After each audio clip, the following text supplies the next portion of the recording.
Be up, guys. Welcome to the Buzz. Obviously, my debate show, football debate show, and obviously talk about incidents from over the Premiership weekend, and obviously Carabao Cup and everything from last night. Reviewing that and previewing tonight's action on the third round, and obviously some sad news to start with. Toto Schillaci has passed away today, although apparently it was Wednesday, I heard actually, but the news came out today.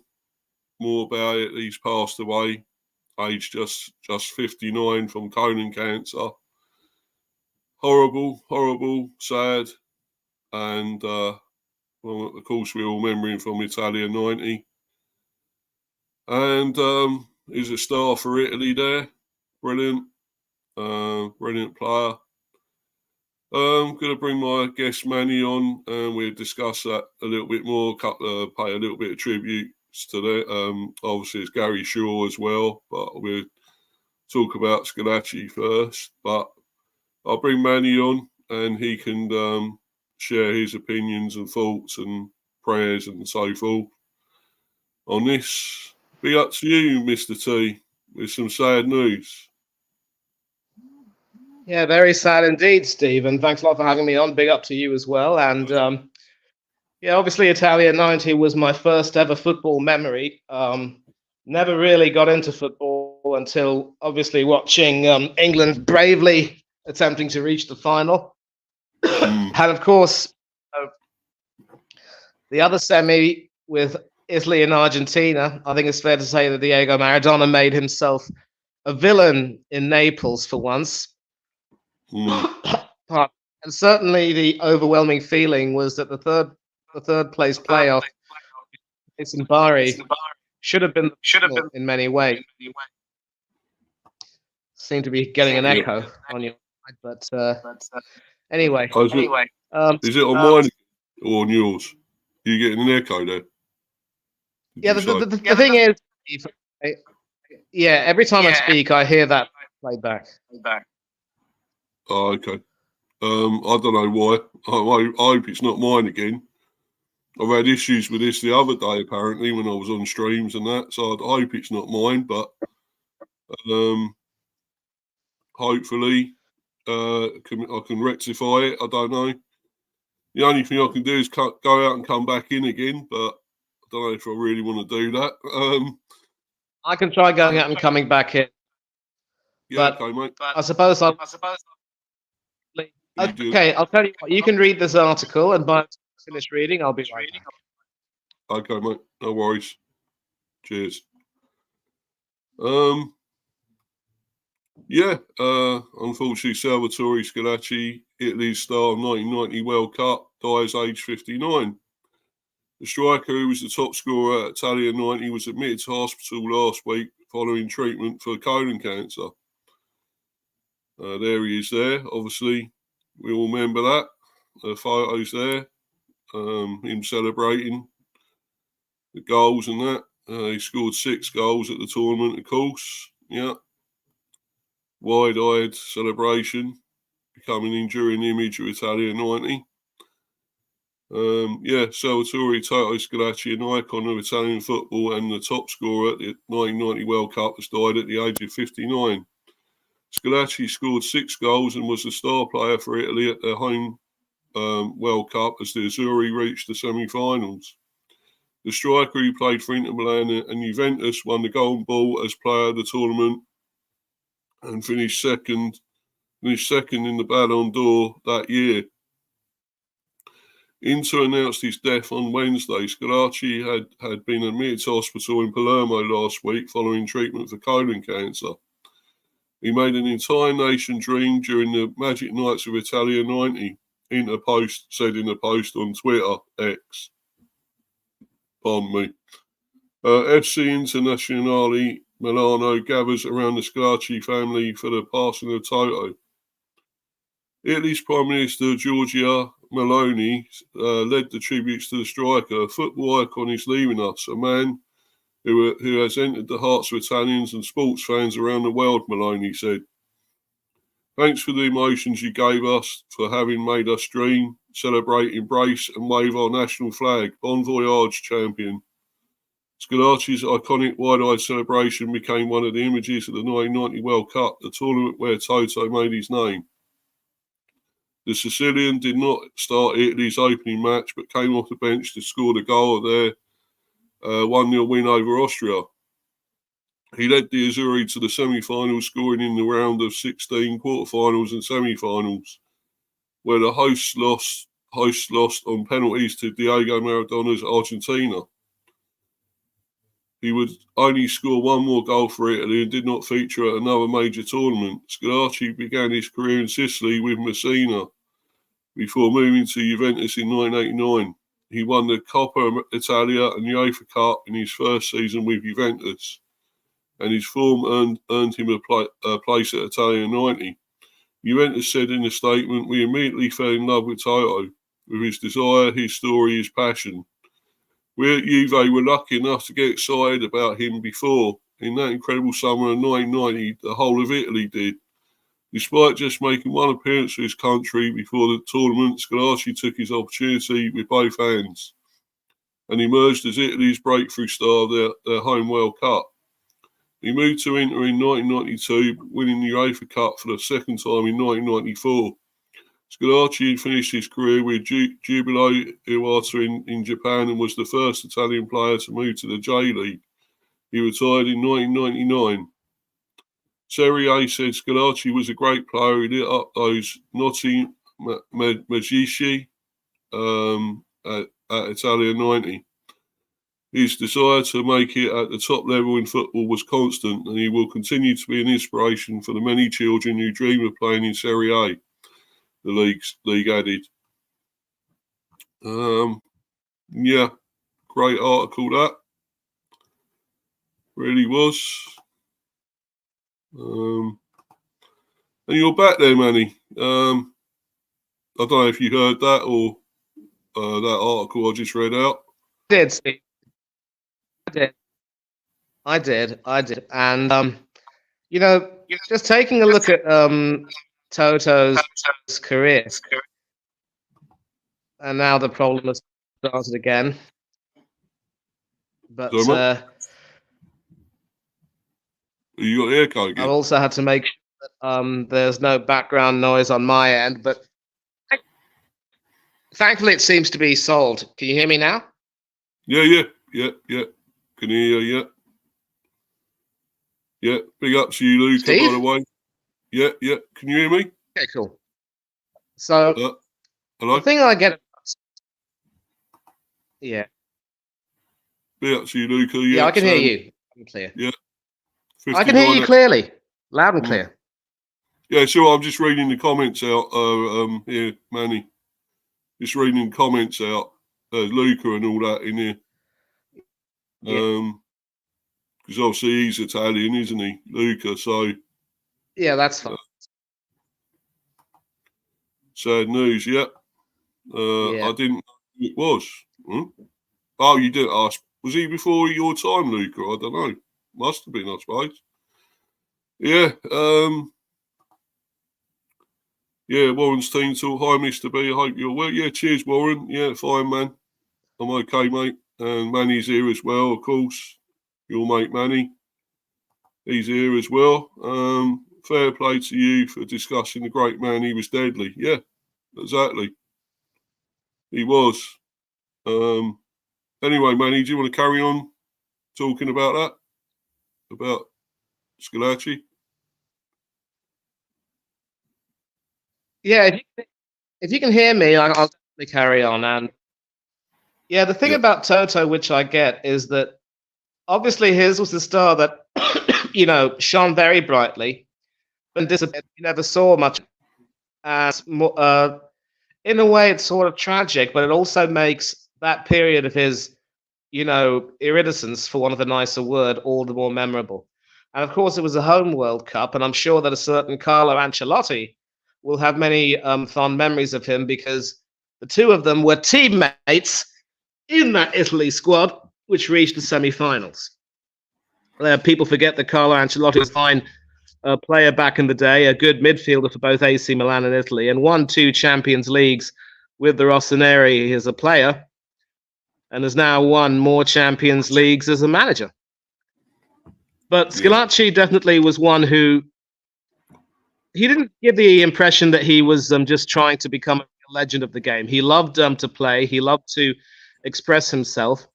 And I suppose maybe he was more of a casualty of the attitude at the time among many football boards that unless you are willing to take the game a little bit more seriously, there can be no room for you. And sadly, we never saw or heard much of Schillaci again. But obviously, thanks to the presence of many archives, people will take a look at them and just ask, who was that number 19? And I think I say that because I do believe he wore the number 19 in that tournament, and I can confirm it by looking it up on Wikipedia. But he certainly was a fine player in his day, and certainly someone who should have had a lot more. We can only speculate as to why he never really did much more than he did, but that probably makes what he did all the more precious in a way. And we remember obviously just how wonderful he was. And his Italy career ended barely after Italian 90. He still continued to play for Juventus and Inter in Italy until 94. Maybe he just started to lose a little bit of the passion for the game, and it can happen in many ways. And there is, of course, the entry here, which said that eventually he his standards started to drop a little bit. His standards fell well short, and maybe he just lost that passion for the game that he had when he was a youngster in a way. Maybe he didn't have the discipline to try and develop himself further. But his legacy will be secure because he will always have Italian 90. And it's really saddening when you take a look at his health issues. He was diagnosed with cancer, as you say, in 2022, 2 years ago. Yeah. His passing was very tragic. In about 2 months or so, he would have celebrated his 60th birthday. But he will be fondly remembered by Italian fans and fans of football. I'm pretty certain that our good friends Del Boy Gunner and Kyle Walsh will not remember Schillaci well because it was his goal that knocked them out at the quarterfinal stage. But you could never hate Schillaci. He was one of those players you could never ever hate for some reason. And all I will say is "Che Dio vi benedica, signor," and you will never be forgotten. Yeah, I echo that. Warren's here. He's saying hi, man. Hello to you, Warren. I've just finished watching that video of yours where you.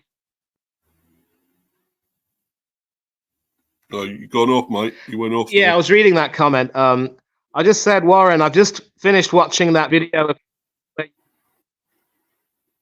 Yeah, I was just about to say, I finished watching that wonderful video of yours, Warren, where you spoke about the Scottish national team. Can you hear me now, though, Steve? Yeah, you are cutting off a lot. The speak, it's going off after a while or something. Seems to be cutting out a bit at times. It's got something to do with the Wi-Fi. I'm really not too sure, and it happens, mate. It happens. When you're on your mobile phone, sometimes it happens quite a bit, especially if you're trying to.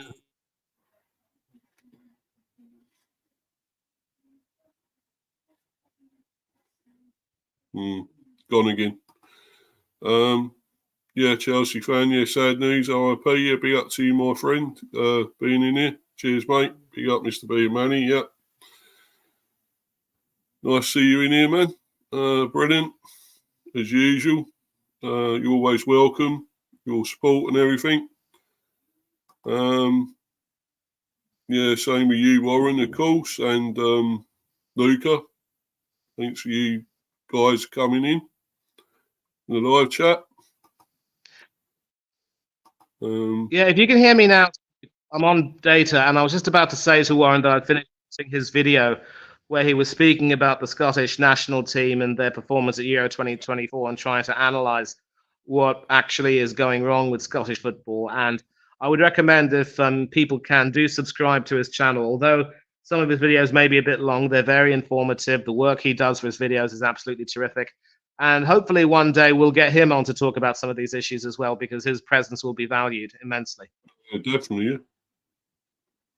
Yeah, Chelsea fans say big up to you as well. Hello to you there. Hey, back. Yeah. Back to you, Steve. Yeah. Right. Yeah, Warren's saying now, I remember at the 1990 World Cup, he wasn't a starter at the start of the tournament. If I remember correctly, he was at a lower league club. Yeah, I think he was, wasn't he, in Italy? Trying to remember, was it Palermo he was at or something? Trying to remember now. But I know, I don't know if I read that on that article, if that was on there, where he was at. I know he was at, obviously, Inter and everything, wasn't he? Juventus. No. When he played Cup, he was at Juventus. He started his career at Messina. He wasn't at Palermo. It was Messina, Juventus, Inter Milan, and then Jubilee Iwata in Japan. Oh, right. Yeah. Yeah. Great player. I don't know exactly what he was like as a bloke. I know a lot of people reckon he was fairly nice guy. I mean, whenever I always remember seeing him there, I always thought he looked like he may have been taking something on something at the time. He didn't look well. He looked older than he was, I think. But now you see him more lately. Before he obviously passed away and stuff, he had a lot more hair, and he looked younger than he did then. You know, and I think, I don't know if he was taking something at the time. It looked that way. But I hope that didn't have any effect on. Obviously, we're getting colon cancer. It could be anything, but yeah, that was sad, and our prayers and thoughts go out to his family and friends and relatives at this sad time. And obviously, we will move on to somebody else that has passed away. Gary Shaw, former Aston Villa player, a legend there, just 63 as well. After a fall, very sad. Again, fairly young, really. But this is not good either, Manny. I don't know if you remember him well, Gary Shaw. But obviously at Villa. I did sort of remember him, but, not as much as maybe some of them back in the day. It's like, I think it's mainly 80s, I believe. 80s, 90s. I think Gary Shaw. Yeah, former Aston Villa striker Gary Shaw has died aged 63 from injuries sustained in the fall. He helped Villa win the 1981 league title and the European Cup in 1982. Shaw came through the youth ranks at his boyhood club and went on to score 79 goals in 213 games for Villa. Aston Villa Football Club is deeply shocked and profoundly saddened to learn that Gary Shaw, one of our European Cup winning heroes, has passed away, the club said on Monday. Gary is one of our own, a talented striker who delighted supporters with his goal-scoring exploits, which helped fire Villa to success in the 1980s. Individual accolades would also follow for a player who was idolised by many on the terraces. He passed away peacefully earlier today, surrounded by his family, who asked Aston Villa to release a statement on their behalf. The thoughts of everyone at the club are with Gary's family and loved ones at this extremely difficult time. Shaw was named the Professional Footballers Association Young Player of the Year in 1981 and European Young Player of the Year in 1982. The former England under-21 striker also played for Blackpool, Walsall, Kilmarnock and Shrewsbury Town. He worked as a statistical analyst since retiring from football in 1992 and was a club ambassador at Villa Park. Current Villa manager Unai Emery says he wants his side to win their Champions League opener against Young Boys, which they did, on Tuesday in memory of Shaw. Before their first game in Europe's top club competition for 41 years, Emery said, "We have a memory always. In our training ground, a picture of 1982 and the European Cup. He was a protagonist of that. My condolences to the family and all the supporters at Villa. Yes, I think it's sad and we can use it as motivation." The blonde bombshell striker with the surest of touches in front of goal. If Gary Shaw had played in the modern game, he would have won more than just 7 England under-21 caps. He was more than good enough to have become an established full England international. He might have had playboy looks and his own terrace chant. When he gets the ball, he scores a goal. Gary Shaw. But with twice European Footballer of the Year Kevin Keegan and Trevor Francis in his way, he was up against stiff opposition. Having made his Villa debut early on in the 1978-79 season, Shaw got his chance when Andy Gray was sold to Wolves in September 1979. Coupled with the injuries that wrecked Brian Little's career. Shaw finished Villa top scorer in 1979-80, but it was Ron Saunders' signing of Peter Whiff, already a league title winner with Nottingham Forest as his strike partner up front that transformed Villa. Together, the combination of big target man Whiff and Quicksilver Shaw alongside him turned Villa first into league champions in May 1981 and European champions in 1982. In the league as part of a Villa side that used just 14 players in 42 games. Wouldn't be heard of nowadays. They notched a combined 38 goals, Whiff's 20 to Shaw's 18, to earn the club a First League title in 71 years. And although the goals comparatively dried in the league, the following season, as Shaw missed 16 games through injury, he and Whiff both scored 3 times each en route to beating Bayern Munich 1-0 to win the European Cup in Rotterdam. But it was not enough to earn him a place in Ron Greenwood's 22-man England squad for the World Cup that summer.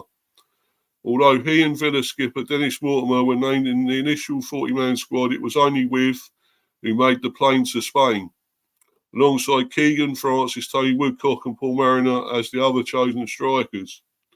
Other than scoring in the 2-leg European Super Cup win over Barcelona the following season, that night in Rotterdam turned out to be the highlight of Shaw's career, when in September 1983 he sustained a knee injury that ultimately ended his career. He carried on playing in Denmark and Austria, as well as at Walsall, Kilmarnock and Shrewsbury Town, before finishing in Hong Kong in 1992. But he remained involved in football through his work as a statistical analyst, supplying in-match data for home games at both Villa and Kidderminster Harriers, where he also became a regular popular figure. And in later seasons, he was also involved back at Villa as a club ambassador, still fondly remembered by doe-eyed fans, journalists and ex-teammates as Shawsy, the blonde bombshell striker with the surest of touches in front of goal. Lovely article that. Good one. Brilliant. What you got to say about that, Manny?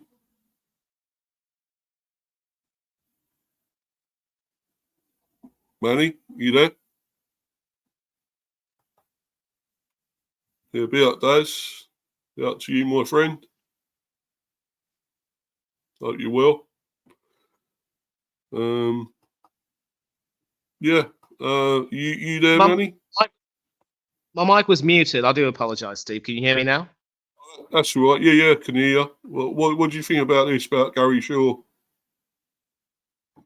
Yeah, I think if he were playing today, they probably would be making a chant for him to the tune of Daddy Called by Boney M. Gary Shaw.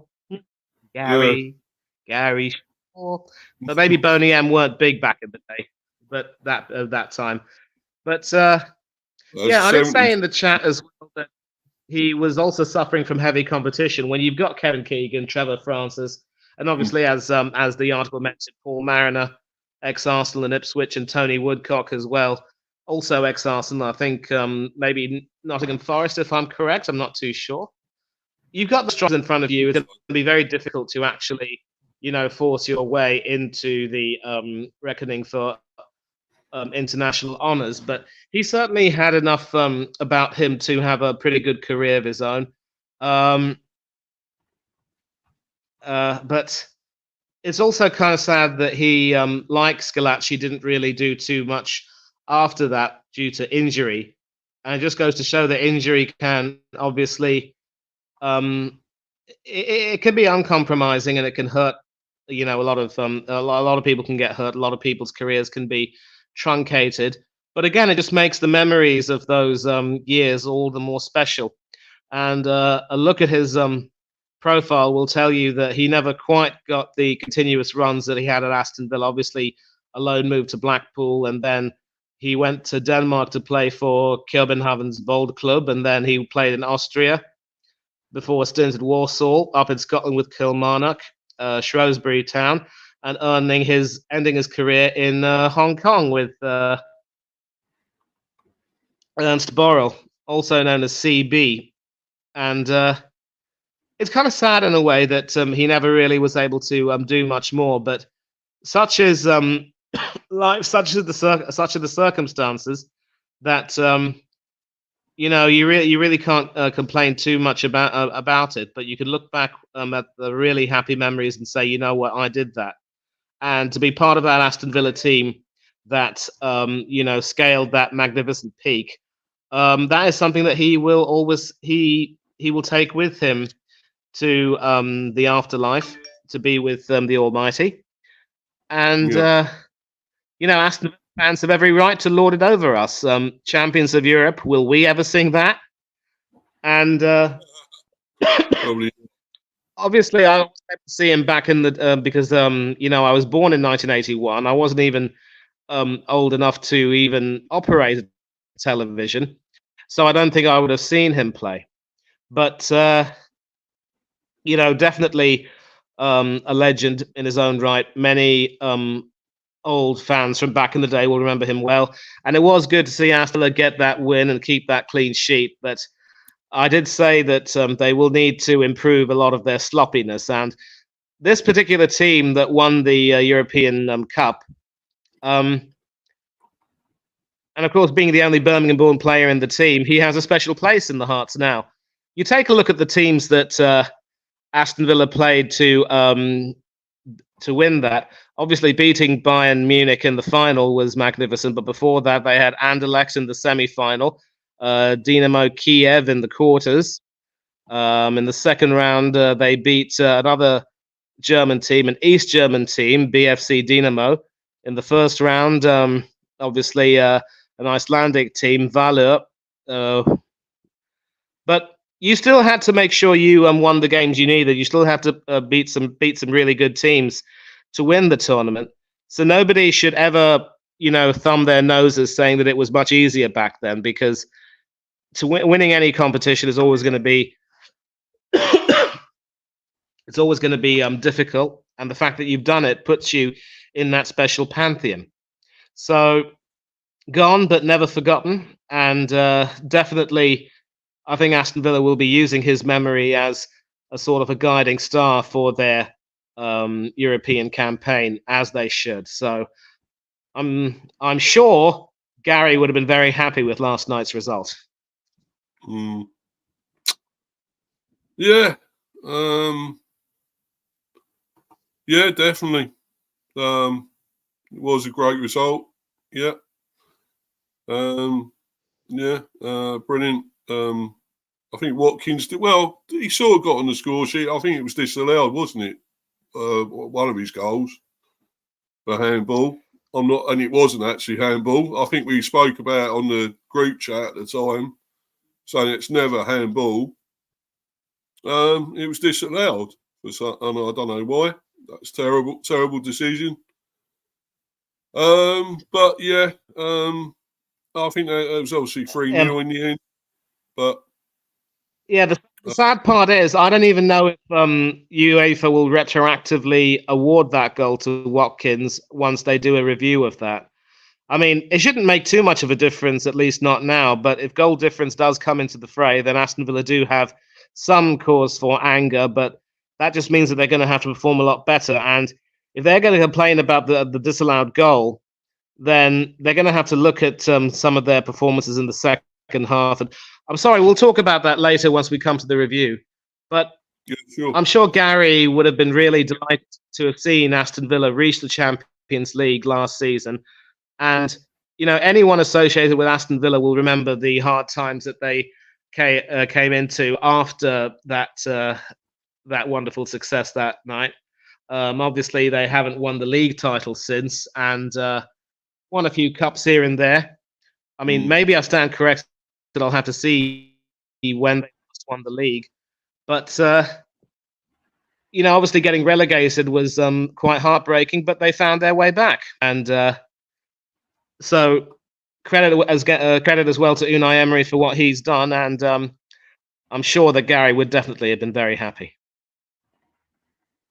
Yeah, definitely. Yeah, it's just a couple of comments there for you, Manny, from Warren again.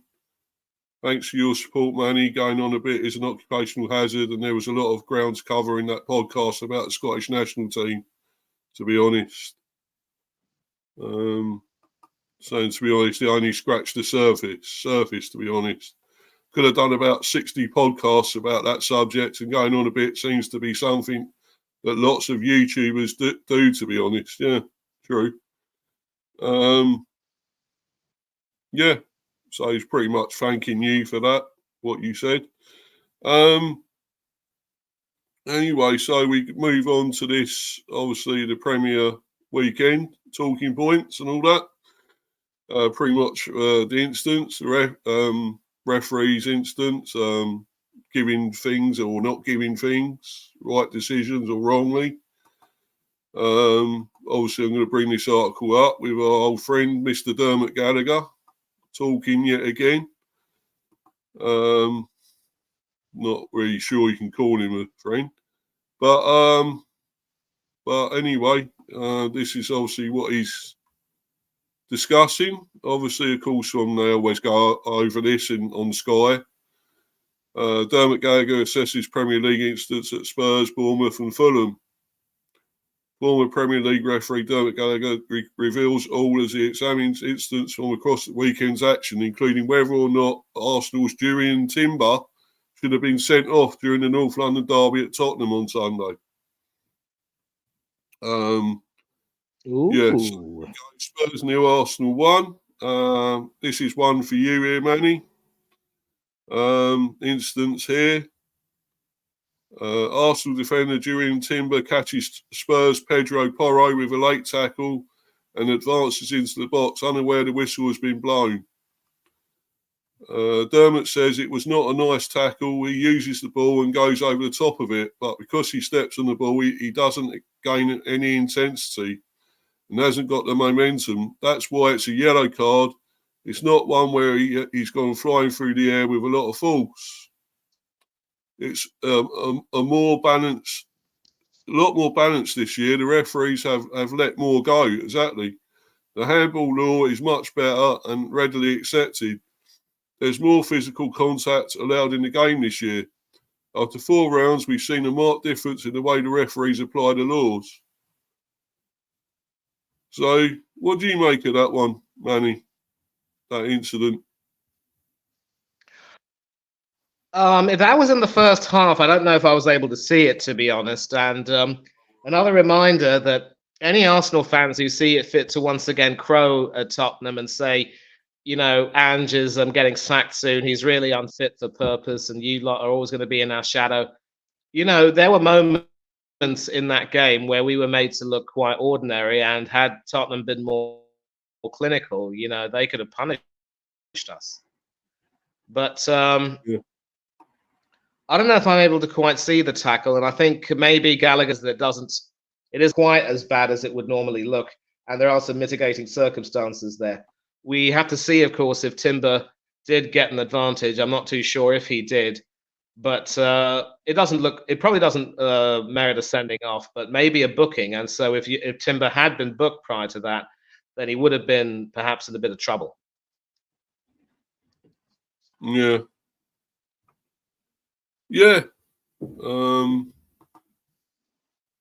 Yeah. So do you think that was the right decision at the end of the day, though? Yeah, I would say marginally. It was more or less the right decision. But Timber has to be careful. He's playing. I mean, I never thought that he'd be able to overlap, given that he's right-footed. But he was able to, make runs into the runs down the left wing very, very frequently, and didn't look out of place. But again, he clearly is a lot more comfortable playing on the right than the left, and so this will take some time for him to really get adapted to, in my opinion. But it seems to be going well, and we're still winning games. But all I will say again is that instead of being cocky and crowing everywhere, this is now a symbol that we need to start taking things a lot more seriously, because as I kept saying, the moment you start thinking that nothing can stop you, something can come and stop you. Yeah. So always keep your guard and just keep your feet on the ground. Simple as that. Yeah. Well, you got Atalanta tomorrow, isn't it? Tomorrow? Is it tomorrow or tonight? I don't know. Might be tonight. Tomorrow. We play, and we've got City on Saturday. And I just know that a large number of these fans are going to be absolutely hopping mad, given that City are playing on Wednesday tonight, and we're playing tomorrow. And with not even a day's rest, we have to play. No, we're playing on Sunday. Actually, I stand corrected. We're on Sunday, so yeah, at least that should be fine. So a few days rest there, at least 3 or 4 days. Playing the fans will still complain that City have one more day of rest than we do. No more excuses. Just go out there and get your job. Do your job. Prove that you deserve to be in with a shout for the title and beat City at the Etihad. Otherwise, as Arteta would say, shut your mouth and eat it. Yeah. Well, now that you come to mention City there, Manny, Rodri's come out and said about the fixture pile-up, playing too many fixtures. I don't know if you heard that. He's already, mentioned that. And I think, well, how can you come out and say all that when you're paid so much to play football? Just get on with it. You're an experienced professional footballer. Just get on with it. Don't moan. You're paid enough to play this game, Why are you moaning about the fixture pile-up? It's the same for everyone. And it's the same for teams that haven't got all the players you've got in your squad, the big squad, like Brentford, for instance. We haven't got that. We haven't got all these players. Are we moaning? No. We're getting on with it. We've lost another striker. We should also be moaning anyone, But I would agree. And go on. Go on, Manny. I don't think his gripe. I don't think his gripe is necessarily so much about the fixture pile-up. I just don't know if there's going to be an adequate period of break in between. One of the more sensible things that we can do as a football league is have a winter break, like they normally do in the other European leagues. That way, it would mean that we wouldn't have the traditional Boxing Day and New Year's Day games, but players would be well rested and feel a lot better. And even if it means, avoiding making a break with tradition, sometimes players' health has to be taken into consideration. It's like, there is this sort of a debate. It reminds me of a very famous YouTuber. I'm not going to divulge his name, who also spoke about how, you've got to make some sacrifices in order to make it big on the YouTube, biosphere or community or what have you. and sometimes you may not get to have a social life. But Mm. that can be said about almost every profession in the world today. You have to make some sacrifice. I mean, it is a bittersweet symphony, as Richard Ashcroft said. You know, you have to Yeah. make ends meet. You're a Yeah. slave to the money, and you eventually die. And you know, you make those sacrifices, but you can't just moan about it all the time, especially if you know that you are one of the fortunate ones who is being paid a great deal. And I definitely see where you're coming from, because if you are being, having said that, the players are entitled to command big salaries, especially at the top level of the game, because they're not just sportsmen, they're entertainers. And so, you know, they do deserve a little bit of a share of a bigger share of the pie, a bit of a higher salary, because they are giving it their all and also trying to entertain fans as well. But Yeah. when you compare what they to what footballers lower down the chain are earning, and you don't hear too many complaints about those players having to play far too many games. But it must be put into perspective. Those players don't get to play in Europe, and they don't even get to play for their national teams either, unless there are a select few who are still being called up. So, yeah, it's not that the claim isn't legitimate. There has to be something done about the fixture pile-up. I do believe that the proposal to have you know, this new 36 game Champions League 36 team Champions League format is a bit of a boondoggle in many ways, and it's still going to take some time for people like myself to wrap my head around it. So we're going to play some games at home, some games away, and you won't have the return legs being played under those circumstances. And this week, there's no Europa League action. So when do the Europa League teams play? When do the conference teams play? How is the scheduling working? And how are you going to sort of, you know, make everything coexist in the calendar? And now you have an expanded Club World Cup to fit in more teams, scrapping the Confederations Cup in the process. It's all about the money more than anything else. So I'm not saying that Rodri doesn't have a point, but maybe he needs to have a little bit more perspective. And Got a even Spurs Alison fan. came out, Alison Becker. Yeah, Eugene. Do please Yeah. check out his channel. I've got a stream with him 3 p.m. UK time. That'll be less than 2 hours from now. We'll be able to having a review. And if you are free, Mr. B, please come in on the chat and make yourself seen. Lovely bloke. Yeah. He is Yeah. based all the way in Malaysia. And you know, whenever I go on his stream, I always go in peace. I never engage in any ridiculous banter. And the hashtag says it all, Levy out. Get rid of Daniel Levy and you'll see a Spurs in much better health. But in a nutshell, Rodri had the point, but he might need to temper some of his comments a little bit and be a little bit more aware. Read the room, as they would say. Exactly. And before we do move on to the rest of these incidents, another thing that I'm not happy about is this thing with the Champions League. That their team, we now have to wait to see who we're going to get in the draw, because it's going to be next week, because the teams playing in the Champions League are now coming into the Carabao Cup. So we have to wait now, because of those teams that shouldn't even really be in this. They should be dropped out. I'm sorry, that might sound unfair, but I think they should be dropped out of the Carabao Cup that are playing in the Champions League. You know, why? Why should they still be in this cup? Because they're not even playing. You know, they're you know, the more important thing is for them if it's for Champions League and that, isn't it? So why are they? I mean, because they're on about nearly almost scrapping this Carabao Cup now, and that's going to be really unfair on the likes of us. This is a chance for us to win a trophy. You know, the likes of us and other teams, lower teams. You know, to win a trophy, and it could be scrapped. And I know, I'm sorry you're part of that with Arsenal, Manny, and I apologise, but, you know, I'm not happy with this, to be honest. It's not right. And I think you lot shouldn't even be in the Carabao Cup, you're the Big Six, so, you know, as they call it. why, or in the Champions League or in the Europa Cup or whatever conference, they shouldn't even be in this competition. Mate, I understand your anger. Believe me, I do.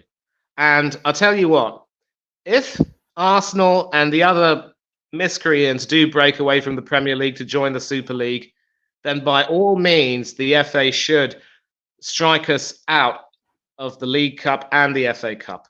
With that, I completely agree. But it's the League Cup for the Football League. We are still now a part of the Football League. So please don't blame us. Blame the fact that UEFA have opted to go for this ridiculous new format. Blame the FA also for not for continuously ignoring the smaller clubs and making sure that some clubs continue to punch above their weight. Will we see another Bradford City destroying all who come before them, including my Arsenal? And even Warren doesn't seem to be happy with what you're proposing. Maybe you might need to explain to him why you think Arsenal should be out of the League Cup. I mean, look, Warren, I've got nothing personally against Arsenal or any other big teams. It's the fact that it affects us now, because you're in the bigger thing, which is the Champions League, and you're in the one with the big boys of Europe, that you have more of a chance. You should be winning that. This is a League Cup, I think, for sort of the smaller teams. That's what I feel. And we're part of that group. We are a small club, even though we're in the Premier, and now we've been here 4 years or whatever, 4 seasons, sorry. But, we're still a small club. And this is our only real opportunity to win it, to win a trophy, We got this and probably the FA Cup. That's all we could ever try to win. We probably haven't got much chance of the FA Cup either. But this is us and who are the other smaller clubs we could say in the? Well, you got the Championship, of course, the small, and League One, League Two. I've got the smaller clubs. The likes of Leyton Orient, who we played, and they gave us a big scare last night, 1-0 up. Went 1-0 up. We just about came through that in the end comfortably, almost, but for some brilliance from Carvalho, etc. But it is for the smaller teams as well, and they are part of the league. Whereas the bigger teams have been winning it, City, United, Arsenal, whatever, in the last few seasons, have all won this League Cup. And you people, you can say I'm bitter or something. I'm not bitter at all. But, I just want to feel I've got a chance, us have got a chance of winning something. Because we're never going to win a Premiership or anything like that. That's never going to happen. But, I'd like to see us, win a trophy sometime, have some success. We're not exactly always in it for trophies, and we know we're not. And we won the Championship trophy, yeah. I don't know if that counts as such, but, it's good to win something. Not the big boys all the time, I don't know what you if you agree with that, Manny, or not, but that's just my opinion and my thoughts, and I'm sorry if you feel that way, Warren. If you want to stay in it, fine, but for me, it's slightly unfair on the rest of us, Right, yep. Spurs. Right. Sorry, go on, mate. Oh, yeah. Eugene saying there, Spurs is no more a Big Six club, just a Big Six business. Oh, boy. I feel for Eugene, really. He loves Spurs with such a passion, but hates the way it's being run. And all I can say is that, we share that kind of thought. And here's the thing, though. The League Cup and the FA Cup are just straight knockout tournaments where one big mistake or one moment of magic can decide a match. And so every small team will have its day, and they're always going to be Oh yeah, you can read this if you want, Steve. Warren has an interesting thing to say here. Yeah, he says many Premier League clubs are not part of the Football League. They resigned from the Football League in 1992 to create the Premier League. I was vehemently opposed to this, by the way. Yeah. Yeah, that's true then. He's put it like that, so they're not really part of the Football League then. The Premier League, yeah. So maybe there should be a yeah, no, maybe there should be a situation. Carabao Cup or the League Cup should now really only be between the Championship, League One, and League Two clubs. And once you get promoted to the Premiership, you give up that stream of you give up that tournament and the chance to earn some more dosh. So it means we're out of a chance as well then, because although we're Premier League, we're still small. We're still a small club. So, you know, that takes us out of it as well then, if that's the case. Exactly. So, you know how they say, be careful what you wish for because you just might get it. But as I said, if we make the mistake of joining the Super League, then by all means, we deserve to be out of the FA Cup and League Cup and everything else that goes along with it, because we will definitely then have sold our soul to, you know, sold to Mammon, as it were, and we have only ourselves to blame for that. But then look, League Cups and FA Cups are straight knockout tournaments, and as I've said, every team, regardless of its status, will have its day, and there are always going to be these cases where certain teams have one big match or one wonderful run, and you know they will remember that for the rest of their lives. Will be in paradise for so many years, and that's why the non-league clubs love the FA Cup.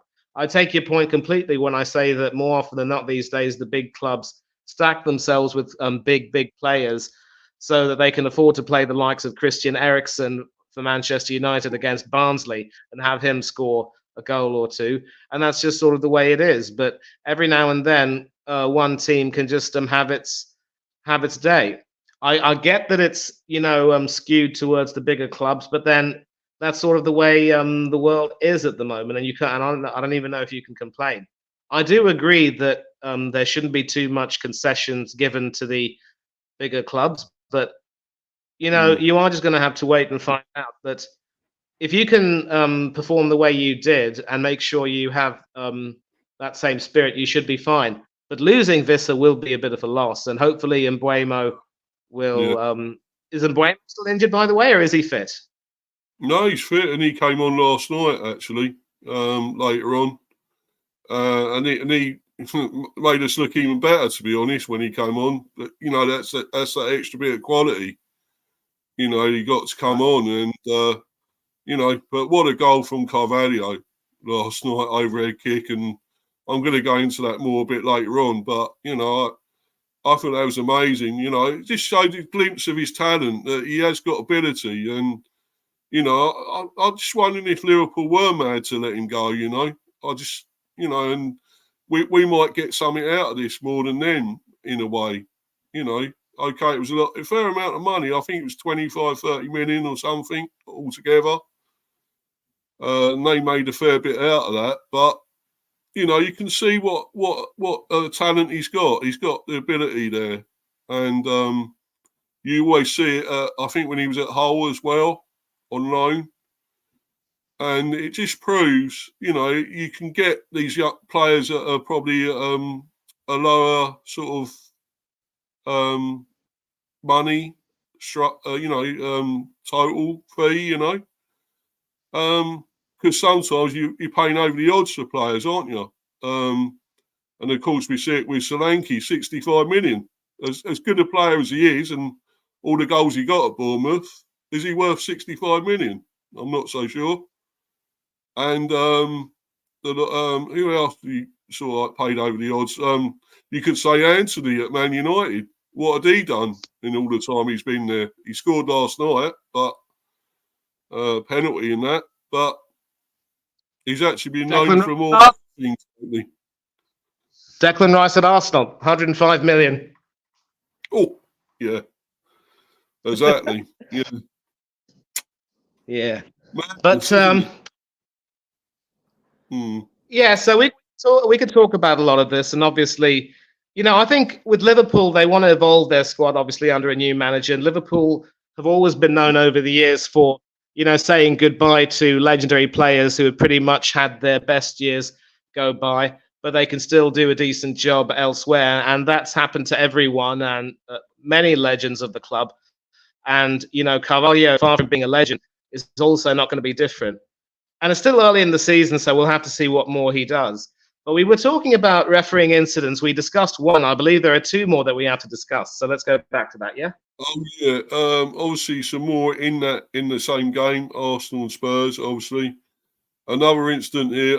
Spurs, Guglielmo Vicario, I believe that's his name, approaches Timber Yep. after he runs the ball out of play, with the defender appearing to grab the goalkeeper's shirt, sparking a melee in the penalty area. Dermot says, you need your colleagues to be mindful of what is going on. The referee is going after Timber, and he wants to make sure he gets the right player who committed the tackle. That's why he goes towards him, as he doesn't want to lose sight of him.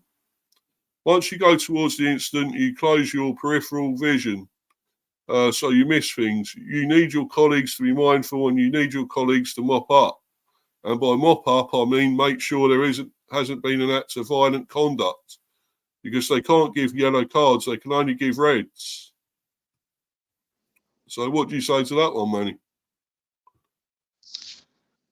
Timber basically adding himself to the the hate list of Spurs fans there once again. And what Dermot Gallagher is saying really is kind of silly because as a referee, obviously it is your duty to stay on top of the game. You also have your linesman with you. And then what is going to be the role of VAR? If VAR's duty is not going to be able to watch every single thing carefully and make sure that they're on top of things, then what is their purpose? VAR is supposed to be, something that can help the officials do their job. But we've seen on so many occasions, even the VAR may not be functioning properly. I just think, at times like this, there needs to be a lot more in terms of guidance from the from VAR. There has to be, and all of the on-field officials have got to be switched on and focused, and make sure that they are as close to the action as they can possibly be. So, I really don't buy Gallagher's interpretation here. And I don't know if I was able to see the incident either, but Timber basically has. So he certainly endeared himself to the Arsenal faithful, don't get me wrong, but one of these days, if he does overstep the mark, he could end up facing some severe consequences. Yeah, definitely. Yeah, what's this? Warren saying Dermot Gallagher is 100% right. Ooh. Okay, Anthony, that's Warren's. Yeah, but so you disagree with that though, didn't you, Manny? What Dermot said? I didn't completely disagree. I said it might sound a little bit silly. I just said that it's going to be the duty of everyone involved, both on pitch and VAR officials, to make sure that they are on top of everything and make sure that they see everything. And again, I couldn't quite see that. I've been in the first half. I wasn't there in the first half. And if it was a severe case of foul play, then it was a very lucky one. Yeah, Warren's saying Timber was lucky to stay on the pitch.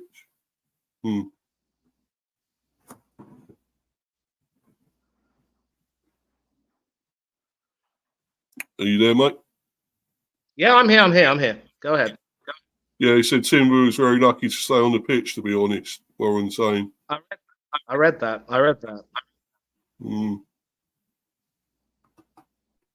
Anthony Taylor is saying, Chelsea fans saying Anthony Taylor is a joke. Yeah, it was 14 yet. Was it 14 yellers he produced? A load. That's just madness, I thought. And I'm not sure half of them were yellow cards either. But obviously we're going to go into that in a little while. But what's this? Lockman again. We signed Undenberger. a pigeon, and now Solanke. Very good. Yeah, you could say, well, Solanke hasn't really done it yet, but he had been injured a little bit, I think, when he went to Spurs, so got a bit of an injury. Got a load of goals for Bournemouth and looked great. I've probably said we kept saying he should have gone to the Euros. But is he a one-season wonder, would you say, Manny, or can he do it at Spurs still, Solanke? Mate, it's very early days. He was injured at the beginning of the season, and he was certainly trying his best during the North London derby. But he'll get into his stride, I'm sure. I think he is quite talented, and I think he will make his mark. Right, and here we go into Bournemouth now. Bournemouth and Chelsea. Yeah, and this is what I was just talking about. What Chelsea fan was saying. Referee Anthony Taylor hands out 14 yellow cards, aiding a new Premier League record of 65 bookings in a single weekend. Dermot says he set his stall out early and so he's forced to continue, which he did. The first yellow was for delaying restart, so he was hamstrung then. Once he started booking players for fouls, he had to keep going. Instant, Taylor awarded Bournemouth a penalty after Blues goalkeeper Robert Sanchez brought down Evanilson in the box. Evanilson, yes. Evanilson, sorry, yeah. Dermot says it's a definite penalty. You have to judge whether the keeper makes a genuine attempt to the ball. He does go towards the ball. The ball is going wide. It's never going into the goal, so no red. The keeper doesn't do a lot wrong apart from blocking him off. But you've got to give the penalty. What do you make of that one then, Manny? Sounds like a nailed-on penalty to me. Such a shame that Evanilson missed it. Yeah. Yeah. Exactly. But what do you make of all those giving those 14 yellows? Do you think half of them were bookings?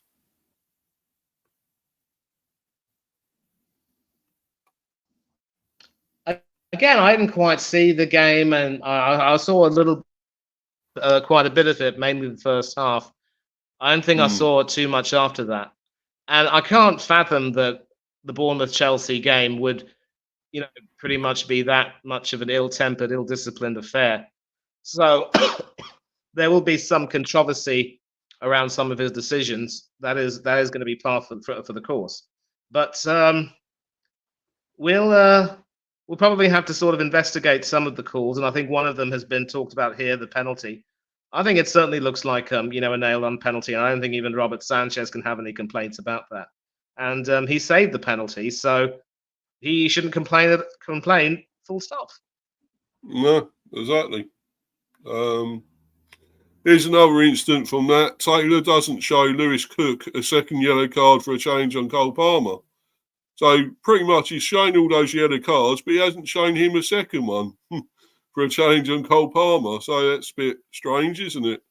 Dermot says, I'd be astonished if I got sent off for that. I don't think it's a yellow card offence. The next card doesn't necessarily mean it's a second yellow. The change has to be worthy of a second yellow. You make of that one? Well, that is more sensible because, one thing which I do like about referees is that, please pardon me, I don't know why I've got this cough these days. That's all right. Well, one thing I like about referees is that when they book a player, they don't just get desperate to send that player off unless the second challenge is deemed, the second infringement is deemed worthy of sending off. And that is pretty much the way it should be. Because if something dumb, if you're on a yellow card and you do something absolutely heinous, then not even you can have any complaints about that. And with your permission, once we get through these incidents, we are going to talk a little bit about one very controversial incident afterwards. But back to this one, I would say that in this one, Gallagher is absolutely right. And if there was nothing in that merited a second yellow, then there should be no complaints. Yeah, exactly. Yeah, Chelsea fan again. Bournemouth was the better team. We just got lucky. You did. I agree, 100%. Bournemouth were the better team. I've got to admit, I thought they'd done a lot more than Chelsea. But then, at the end of the day, it's the score that matters. You put the ball in the back of the net, they didn't. So that's what matters at the end of the day, isn't it? It's the score. And they won. So, there we go. What can you do? But you don't take your chances, you don't score, and that's it, isn't it, really? So, right, we go into this one, Fulham and West Ham. Instant, Fulham's Adama Traore was brought down in the box by West Ham defender Max Kilman, but no penalty was awarded. Dermot says referees have let a little bit more go this season. There's physical contact, but is there enough to give a penalty? The referee felt no, and I think that falls in line with how they've adopted this season. Saying that, I think that Traore is a big guy. Why is he going over so easily? Good question, Steve. Good question, and I wouldn't say it's play acting, but a large number of people, a large number of players will obviously, try and do whatever they can to make sure that they earn that penalty, especially if it means trying to, buy it. Maybe not blatantly conning the referee, but certainly trying to influence the referee. Now, I'm still very much a believer that when it comes to a penalty, if there is genuine contact, then sometimes you've got to try. You've got to be got to show some common sense. Maybe the referees are trying to, add a little bit more in terms of context about certain tackles as to whether or not they are deliberate, and certainly the handball rule has been subject to that level of, reinterpretation, as it were. And again, I didn't see that either. I think Kilman might look on that and say that he might be marginally lucky, but this isn't really a good look in many ways. If the tackle does in fact look as bad as people say it does, and it's certainly not a good look for the referee. So I would say that the referees are going to have to start being a little bit more sensible in some cases. But they are right as well to watch out for players who will try to, force the issue and try and claim a penalty. And if referees are wise to that, then a lot wiser to that these days, and good on them for that. Yep. In fact, with Scottish Connection, I don't know if Warren's still with us, but when Scotland played their final game of the Euros, I believe they needed to beat Hungary to ensure that they had a chance of qualifying as one of the better third-place teams. And there was an incident late in the second half when I believe it was Stuart Armstrong who was brought down by the Hungarian senior player Willi Orban. He's no longer captaining Hungary, as Szoboszlai who's captain. Now, the claim was that Orban pretty much forced Stuart Armstrong down to the floor, and then Armstrong had claims for a penalty. But a further investigation of that will make it pretty clear that Armstrong was pretty much milking the claim for the penalty, and even in many ways he was tugging Orban's shirt. So the referee got the decision correct. And sadly for Scotland fans, we all know what happened. Scotland were trying their best to attack, but they left themselves open at the back. And Hungary scored a late goal, and Scotland were knocked out. And of course, that match was also infamous for a nasty injury sustained by Barnabas Varga, who had to be taken to the hospital. Thankfully, he recovered. But without digressing, I think referees are now on their guard to make sure the players don't feel as though they can try and milk their claims for a penalty and try and force the issue. So for that, they should be applauded. But sometimes when it comes to tackles, a little bit more common sense will be in order. Yeah, definitely. But yeah, Easton in here, he will comment probably on that in a little while. But anyway, yeah, Crystal Palace 2, Leicester 2. We move on to this instant there. Crystal Palace's Jean-Philippe Mateta had his goal initially flagged offside, but after a VAR review, the goal was given. Dermot says VAR felt he was just kept onside. The only authority we got is the technology until semi-automated comes. Yeah, of course, it's not in here just yet on the Premier. The line says he's just onside. That's all we can go on. Every team plays the same technology. If it says onside, it's onside. If it says off, it's off. In their view, it's factual. What do you make of that one, Manny? I don't know if I can really comment on, to be honest. I'm just I'd like to think when it comes to the issue of VAR and offsides, more often than not, they get it right these days. Once you draw the line and make sure that you have everything done for you, then everything is taken care of. There was even an incident last night when Aston Villa played where I thought that one of their 3 goals, it might have been the second one, I think, where there was a claim for a penalty. I wonder if there might have been an offside in the build-up. But I think when it comes to offside and VAR, more often than not, they get it right these days. They use the questions of whether or not the player in question is trying to influence play, whether players are being onside or what have you. And so I don't think there can be any complaints about this one, to be honest. And there you go. You got an answer from Warren there, by the way.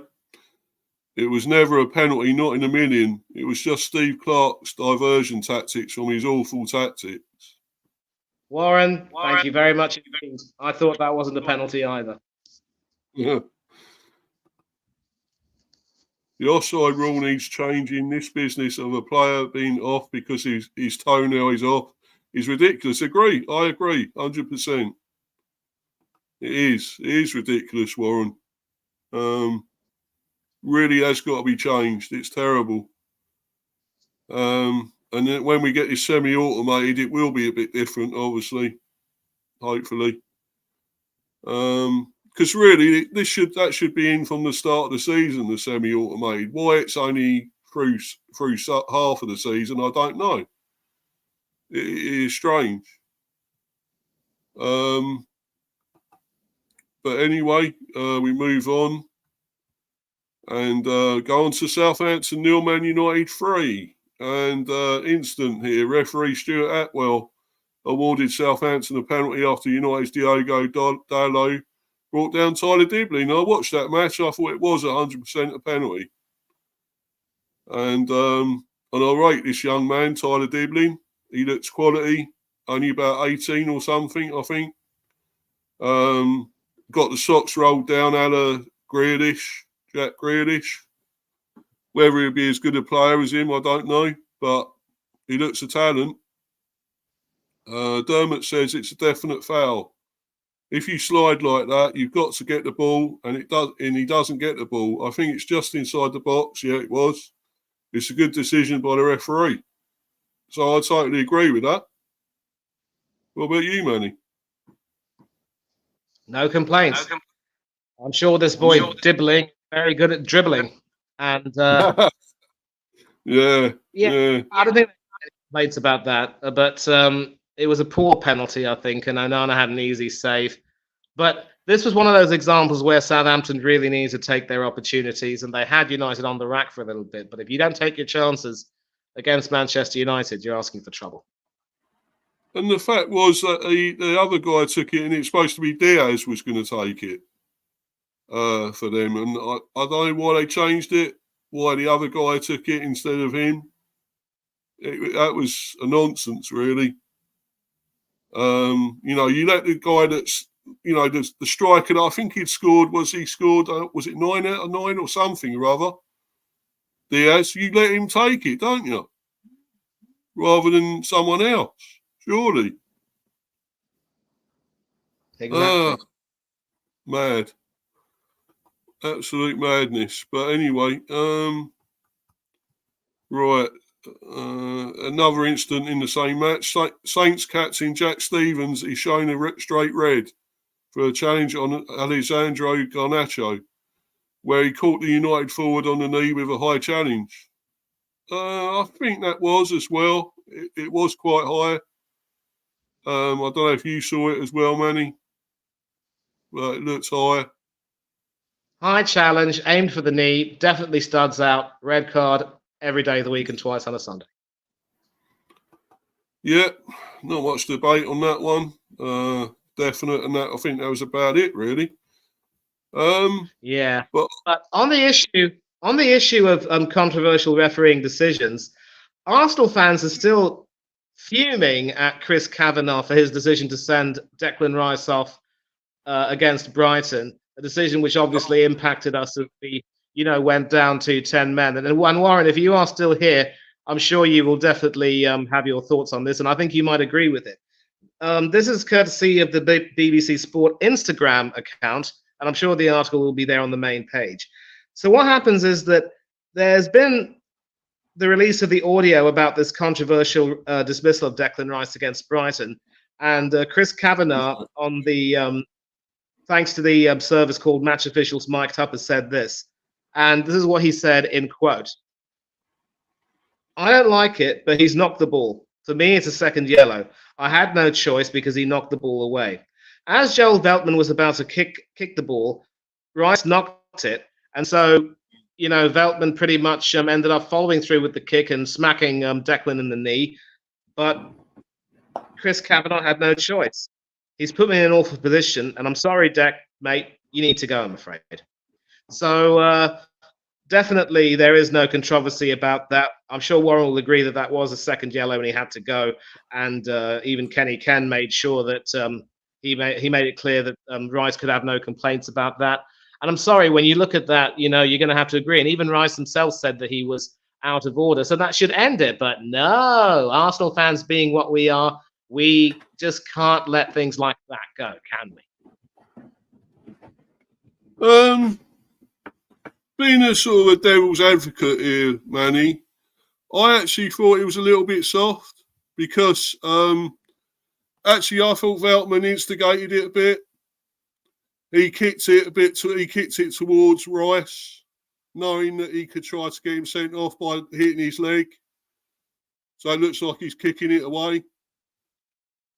So in a way, I do have I do feel for him a bit with that. So, yeah, I don't know. Obviously, you'll probably disagree with that, but I thought it was a little bit soft. Not really, no, because look, you'll be.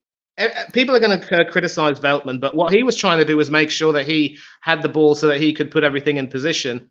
Big up to you, Rich, from United TV. And I'm just going to say, though, that when you know that you conceded a free kick, you've got to let the opposition team have the ball and prepare to take it. You do not linger around there and try and make a nuisance of yourself. So, I'm going to disagree with you. I don't think Veltman is to blame for that. It looked bad, but he wasn't really to blame. And Warren has now said it. The problem is that most Arsenal fans supporting the Arteta nonsense are complete imbeciles who have no idea about the rules of the game. And if I could give you a hallelujah for that, Warren, I definitely would. But, I'm sure you're a religious person. You don't want to see that type of terminology being bandied around, but well said, well said. And so that pretty much is the be-all and end-all of that. You've got two Arsenal fans who have made it clear that Declan Rice is in the wrong. Many of us, who have seen it, say that have said that he was out of order. And Rice himself has admitted it. So let's move on, shall we? But no, as I said, our fans are just so spoiled, arrogant, and mate, I love Arsenal, but sometimes I just can't stand our fans. And you can read this one, Steve. What said here? The FA sent out a circular at the beginning of the season saying that kicking the ball away in this situation would result in a yellow card, and it was clear as day. So I suppose, now that I've seen that as well, then probably I would agree now. I still don't know. you still think, well, maybe he was trying to get him booked in that way, but I don't know. I mean, you probably are right. And he has kicked it away. He stayed there. He didn't get out of the way, did he? He didn't move away. So, yeah, it probably is right. Yeah, most Arsenal fans have less grip on reality than Donald Trump. Yeah, you're right there, Warren. Yeah, United TV. That was ages ago. Why are Arsenal fans still talking about this? Yeah, Rich is saying, yeah, exactly. But there we go. And before we do move on, I want to obviously move on to. Sorry, Manny. Did you want to say something? Sorry. No, I just said in reply to Rich's question, answers on a postcard. Yeah. But before I move on want to go into the Carabao Cup and stuff now anyway. But I would just want to go into this a bit, and I know it's going to sound like I'm obviously biased here because I'm a Bees fan. But this challenge that, nobody else seems to say about that went unpunished. Kovacic on Visser, reckless tackle, and it's nobbled another one of our strikers. And unlike the Cities and Arsenals and other teams like that in this world, in this league, we haven't got a load of strikers that we can bring in or other players we can bring on. So we have to kind of make do with, others that are, well, okay, we have still got decent players, Bomo, of course. But what about if he gets injured? What happens then? We are done. And then obviously we got Carvalho and whatever now, but you wouldn't class as a striker. They're forward attacking players, but they're not actual strikers. So, we haven't got this, players in reserve as these big teams have, And it's harder for us then. We're punished for that. And, the players like Kovacic and that do these terrible tackles get away with it. And we're punished for that, I think it's so wrong.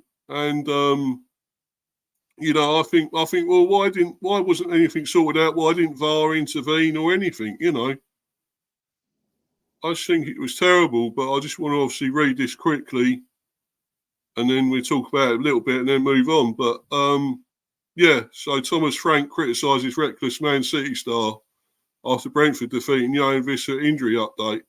Forward had given B shock lead in opening seconds before Erling Haaland brace.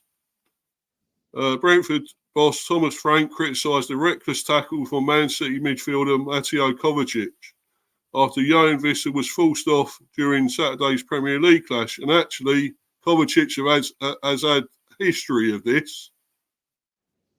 He's had previous Kovacic, hasn't he? He has done over-the-top tackles before. Forward Visser had given the Bees a shock lead against the champions, nodding in the opener after only 22 seconds at the Etihad Stadium. Or the Etihad, we should call it. The Bees appeared to have rattled City in the opening stages, but ultimately fell to a 2-1 defeat after Erling Haaland bagged the first half brace. Visser was forced off before the interval after a challenge from Kovacic and he's set for assessment this week. Well, he's already had it and it's an ankle injury and he's out for 2 months. Thank you, Mateo Kovacic. Thank you very much. Frank's side host Leyton Orient in the Carabao Cup on Tuesday before travelling to Tottenham on Saturday. It could be a shorter one or it could be a longer one. I actually have no clue where it's a longer one, unfortunately. We need to assess him tomorrow. It was a reckless tackle, I thought, but Kovacic just going through the man from behind. And there you can see it there. Didn't look good. And you shouldn't be able to tackle from behind anyway. You're not allowed to. I know it's probably not a red card. Well, how can you say that, Thomas? I'm sorry. I think it was. But it's frustrating that it's led to an injury. Speaking of his team's performance, Frank added, I think in the first 25 minutes of Manchester City are the best team of all, and we were well class. We were clearly on top, we were tight, but also the best team and did something only Liverpool and Arsenal do. We had more possession. more shots on target, more XG, expected goals. I'm 50-50 frustrated for not getting anything out of the game, but also extremely proud of what we did against Man City. Yeah, and I echo that 100%. But what do you say to that, Manny? Yeah, I mean, I didn't see the tackle by Kovacic, and again, if it does seem to be another case of the big clubs getting away with murder, then it's all the more deplorable. I will, of course. I know you're not going to like me saying this, but you did have a striker in reserve, and you let him go to Saudi. Yeah, Mr. Tony. Yeah, I know. But yeah, we can say that. The thing is, you're right. He would have been. He's needed really, but then if we kept him, he would have run down his contract, and we would let him go for nothing. And we didn't want to do that, Manny. We didn't want to let him go for nothing. We wanted money for him. And really, he didn't want to be here anyway, did he? He didn't want to be here. I agree with you there completely, but sometimes, you have to be prepared for any sort of thing that can happen. It just goes to show that, you wanted to get rid of Ivan Toney. You wanted all the dosh you could get in the world for him. But, you also need to now realize that you can't function without a quality striker. But I'll tell you what, I know that it's only Leyton Orient, no disrespect to the Orients, but 3 goals, Damsgaard, Carvalho. Just get your midfielders to do the job for you.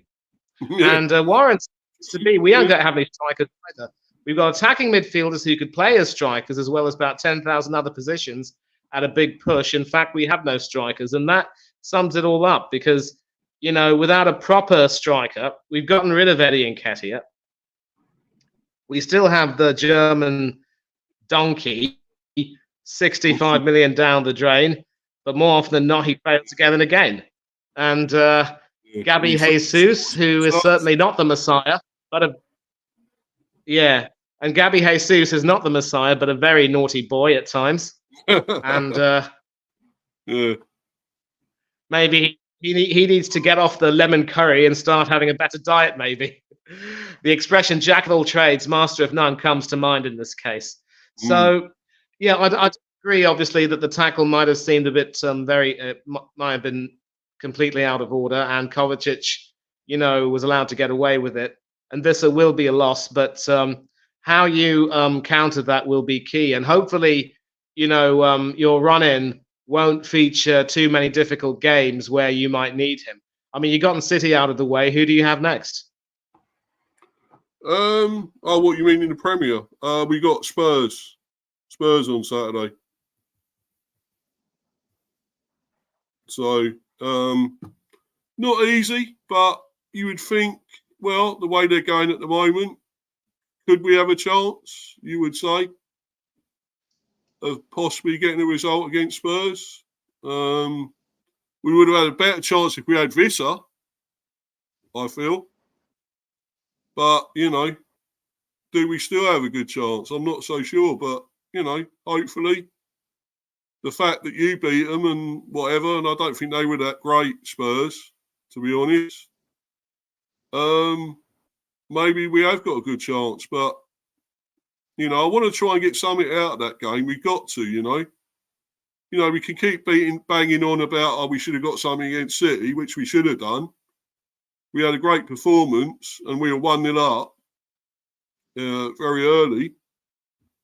We've got to get something out of this game against Spurs. If we do that again, we play like that again and score again, we got to make it count this time, So, hopefully. I mean, obviously, we got to wait now for the next round, the fourth round draw for the Carabao Cup. So, got to wait and see who we get in that, obviously. So,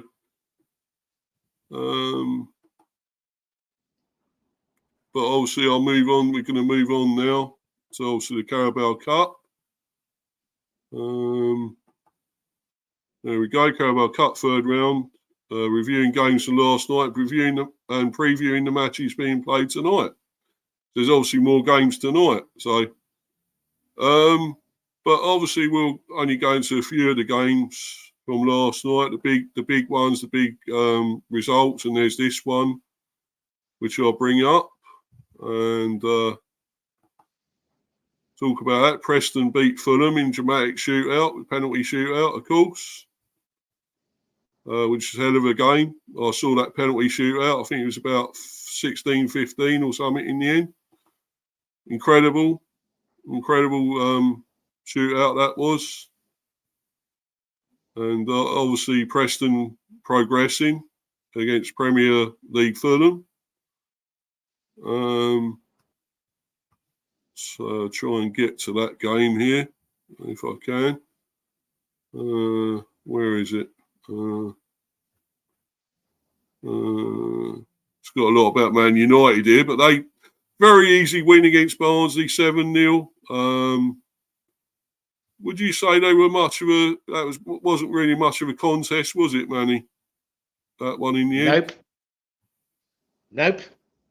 No contest. No, this is it here actually. Preston through after record-breaking shootout. 16-15 on penalties after a 1-1 draw. Championship side Preston stunned Premier League Fulham, winning 16-15 on penalties in the Carabao Cup third round. Ryan Ledson scored the winning penalty after Timothy Castagna blazed over the bar for Fulham. He did. It was a long way over. I was watching that last night. It was miles over the bar. Fulham's Jorge Cuenca and Preston's Kane Kessler Hayden had earlier seen their own misses cancelled out. Preston's success came via the longest shootout in League Cup history, eclipsing the previous record set by Derby County and Carlisle in 2016 when the Rams won 14-13. What do you think of that one, Manny? Well, credit to Preston. They wanted it more. They got it. And the thing about Fulham is that if you take a look at their history, they've always had some issues playing against smaller teams in the cup competitions. I do seem to remember them losing at home to Leyton Orient, who you played last night. They lost to them when they were in League One at home. Obviously, Orient were in League One, Fulham were in the Premiership, but they lost 2-1 at Craven Cottage. So that's the magic of the, you see. Every now and then, an unfancied team can have its day. So that's pretty much how it proved. But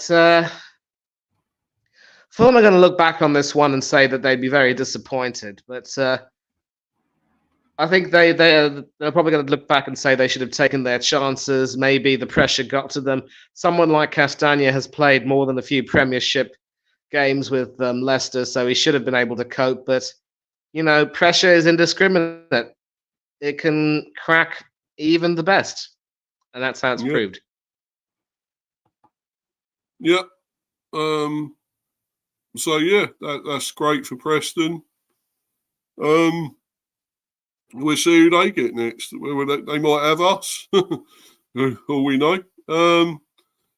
But yeah, this one, of course, QPR 1, Crystal Palace 2. At last, Palace have another win, which is good. Eze gets winner against former club, of course. He used to play for QPR. Eberechi Eze scored against his former club to help Crystal Palace claim a 2-1 victory over QPR and reach the fourth round of the Carabao Cup. Summer signing Eddie Nketiah, Manny, netted his first Palace goal to open the scoring in the 16th minute, slotting the ball through the legs of goalkeeper Joe Walsh. A high-pressing QPR side fought back and Sandfield equalised with a looping finish 8 minutes into the second half. However, the home side's hard work was undone when Eze got lucky with a shot that bounced off Steve Cook and wrong-footed Walsh. It is the first time Palace have reached the fourth round of the EFL Cup since the 2018-19 season when they fell to Middlesbrough. Oliver Glasner's side will discover their fourth round opponents when the draw takes place on the 25th, not tomorrow, or tonight, I should say. Eze, who left QPR for Palace in 2020, came close to grabbing an early goal, but his effort from the edge of the box fizzed over the over the crossbar. The England international redeemed himself shortly after, threading the ball through QPR's defence to find former Arsenal man Nketiah, who had plenty of space to poke home Palace's first. Nketiah nearly doubled the visitors' lead before half-time when he slammed a low strike towards goal, but his effort was palmed away by Walsh to the feet of Daniel Munoz, who couldn't adjust his feet in time. QPR continued to pile pressure on with a high press after the break, and Dean Henderson was called to action for the first time to deny Paul Smith with a superb fingertip save.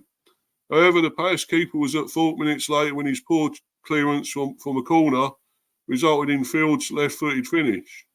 Eze had the last say on his return to Loftus Road as he darted through the middle of the pitch and cut off to the right before his strike deflected off Cook into the net.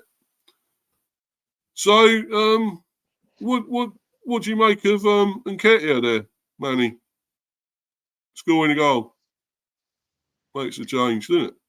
Well, he's joined a new club, wants to prove himself. The League Cup was the stage for him to do it. We'll see if he can do it in the league. Good start for him.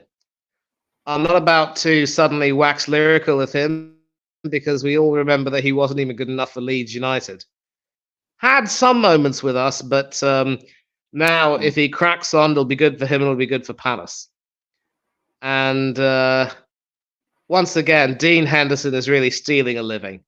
Freddie Woodman was preferred ahead of him in that England under-20 team that won the World Cup. And sadly, Woodman has to try and graft out a career while Henderson has everything given to him on a silver platter. Dean Henderson, you are a fraud. I'm sorry to say.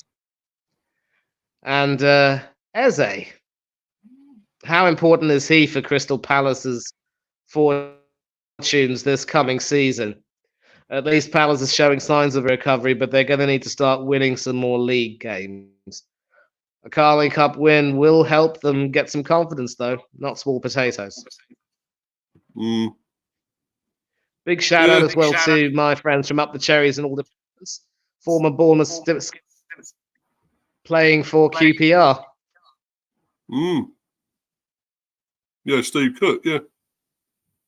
Yeah, I thought that was him, yeah. Yeah, and we move on to this one about a certain Ashley Young penalty miss. Sees Everton eliminated.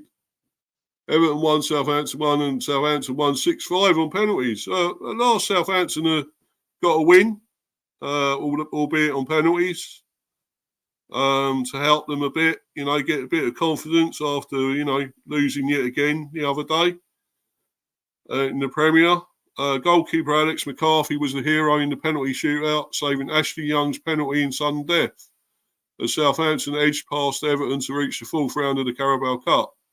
In the battle of the Premier League's two sides yet to pick up a point, the match went to a shootout after a 1-1 draw in normal time.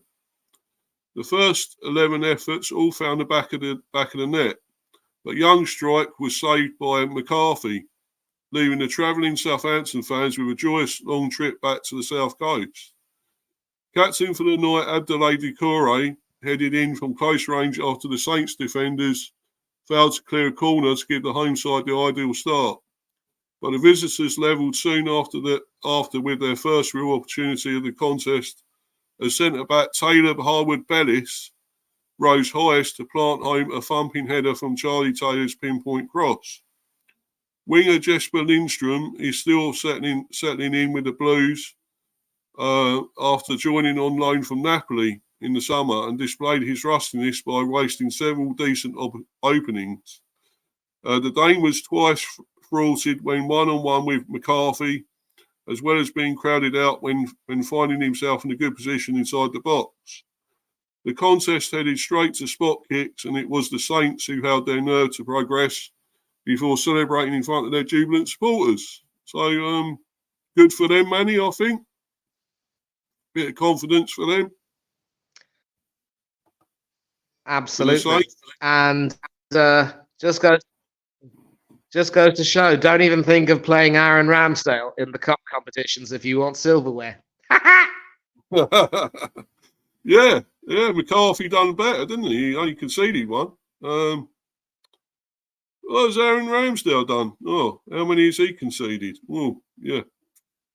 A few there. And I think that's... McCarthy was also playoff hero. Yeah, sorry about that, Steve. Go ahead. No, I was just going to say, I think that's the first time we actually scored a few goals against him. And, you know, because when he was at Arsenal, we didn't score that many, did we? But I think we scored 3. Yeah, we scored 3 when we played Southampton. So it's probably the most we scored against him, to be honest. But yeah, I still think he's a decent keeper, though, Manny. I really do. But I don't know why he's joined Southampton. They're going to go down. That's yet another team he's going to take down, isn't it? Like he did with Sheffield United. So, I can't see him staying up. Can you? No. Probably not. And of course, don't forget that last season McCarthy was Southampton's playoff hero. He also had been frozen out, demoted to third keeper, but after an injury to Gavin Bazunu, he was sort of brought back in and ended the season as, you know, Southampton's playoff hero as they got back to the Premiership and then signed a new 2-year deal. So definitely someone you want to have in your squad for games like this, and it's proved perfectly. But I feel for Ashley Young, and there are times I'm sure when he'll be thinking that maybe if the ground can open and swallow me up, I'd be a very happy chappy. Sent off at the beginning of the season in the Premiership, but now misses the penalty, which sees them knocked out of the League Cup. Oh boy, I think Ashley Young might end up. You know, I mean, lesser people might crack, and I have to commend Ashley for staying strong. But you know, maybe there'll come a time when he might decide, you know what, to heck with this, I'm packing it in. Poor bloke. Yeah. Yeah, exactly. Yeah. We'll only go into a couple more, and then obviously I want to talk about my the bees one, and then I'm going to bounce Manny because I know you want to get onto your next one at 3. Sorry for taking your time up here, but obviously we will be finishing soon. But what do you make of Fleetwood going out League 2 side? I think they're the lowest team left in it, and they've obviously gone out now to Stoke after a 1-1 draw. And obviously Stoke go through 2-1 on penalties. And of course, Stoke, they have had their manager axed. Is it Stephen Schumacher, I believe? Has been axed. But what do you make of Fleetwood's efforts there? Yeah, interesting line there. Fleetwood, of course, are managed by Charlie Adam, who was a big part of the Potters team in the years gone by. And a tough outing for them, and hopefully, you know, they can take some lessons from this and try and move on with the rest of their season. They've got the League Cup, the FA Cup to try and look forward to later on. So we'll see how they do. And especially in League 2, I'm sure they'll want to try to, you know, consolidate their position or maybe try and aim for promotion. We'll see what happens. Good win for Stoke, but as expected, really. Yeah. Yeah, and of course, as we already said about Man United, it's a non-contest, really, 7-0. But I don't think Barzi should have bothered turning up, really. But yeah, obviously, there is a few matches tonight. And of course, let's not forget Sheffield Wednesday winning on a Tuesday night. Oh, yeah. Yeah, exactly. You could call them Sheffield Tuesday then, couldn't you, really? But yeah, I mean, that's good win for them. I think they said the first time since 2015-16 they're into the fourth round. Sheffield Wednesday eased into the fourth round of the Carabao Cup. Victory at League One Blackpool. Yeah. Steve Bruce, of course, he's with Blackpool now. Old Brucey. But he didn't get a bonus, did he? I'm afraid. But yeah, I'm just trying to get on to find the games tonight. see if they've got them. They must have them. Yeah, scores and fixtures. So let's. Yeah, there's only 2 games by the looks of it. Brighton versus Wolves and Coventry versus Spurs. Ooh, tasty one. Coventry and Spurs there, Manny. 87 FA Cup final. Oh, yeah. Gary Mabbott's left knee and all that.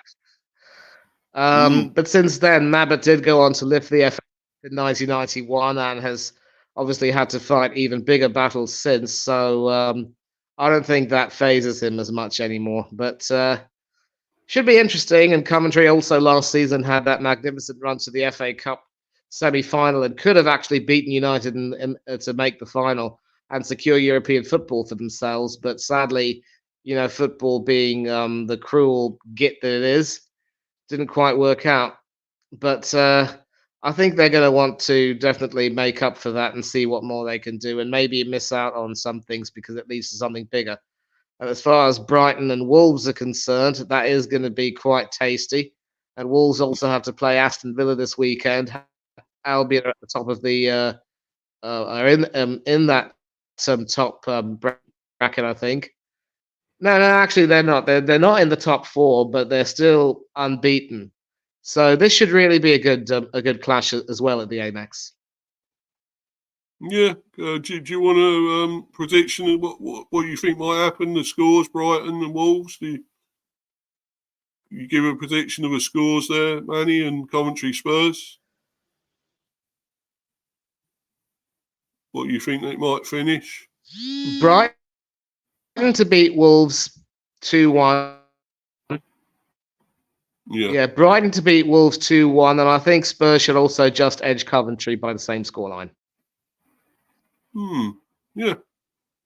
I'd love to see Coventry get another good win and, like a good run like they had last year. But I don't know. It would be great, but I'm sure Spurs will be hurting after you beating them on Sunday. So I'm sure they want to come back with a big win. But I don't know, it could be closer than people think. So, but yeah, should be interesting. But obviously, I just want to go into this now, and then I'm going to bounce. Obviously, our win, the Bees, 3-1. Fantastic last night. Although we had a big scare, going 1-0 down in the match. So, kudos to Leyton Orient. They done really well there. And I think they sort of, nullified us a bit at times with their tactics and stuff. But I think we were also a little bit asleep to start with. I don't think we really kicked on until they went 1-0 up. I think that's when we really sort of sparked into life. So I think that's more. We produced stuff when we was 1-0 down, and I think we should have been going for them from the start. We're the Premier team. We should be dominating them, not the other way round. I didn't really like that as such, but I think Leyton Orient had a decent performance though.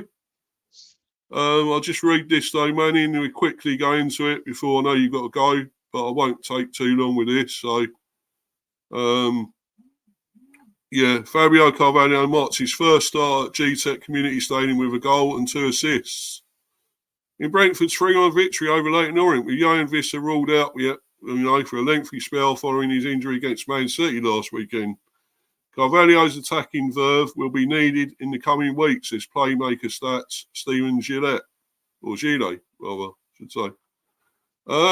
No matter what they say, every attacking player is desperate to score when they join a new club. And Fabio Carvalho got off the mark in spectacular fashion for Brentford on Tuesday night. He did. Overhead kick, what a goal. Signed from Liverpool in the summer, the attacking midfielder stepped up to the plate to equalise for the Bees after Thomas Frank's side had fallen a goal behind to Leyton Orient in their Carabao Cup third-round clash at GTEC Community Stadium.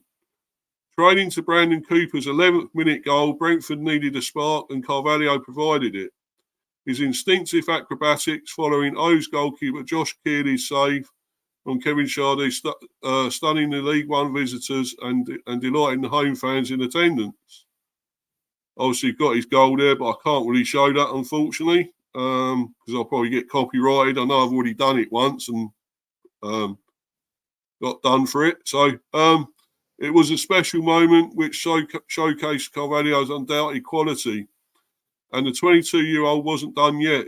His 2 assists from Mikael Damsgaard and Christian Norgard helped Brentford secure a 3-1 win and safe passage into the next round of the competition. Carvalho finished the game with a man-of-the-match playmaker rating of 9.1, and his all-round display will have delighted his manager and Brentford fans. In addition to his goal and 2 assists, Carvalho played more key passes for than any player on the pitch on Tuesday, and his involvement in the game was underscored by his 67 touches during the encounter. It's got it all there. Fabio Carvalho versus Leyton Orient. Goals 1, assists 2, key passes 4, accurate passes 41 out of 48, touches in opposition box 5, playmaker rating 9.1. The Portugal under-21 international also swung in 2 accurate crosses and posted an 85% pass completion percentage. With Johan Visser ruled out for a lengthy spell following his injury against Man City last weekend, Carvalho's attacking verve will be needed in the coming weeks, and he afterwards backed himself to provide more spectacular moments in the Brentford shirt. Talking about his first goal for the Bees, Carvalho said, "I've done it in training, but not in the game. It's about getting in the right areas at the right time, and luckily it fell to me. I know I've got the ability to do things like that." So, what a performance then, Manny. You agree? Couldn't agree more. And certainly after the bad news regarding Visser's injury, you need all the good news you can get.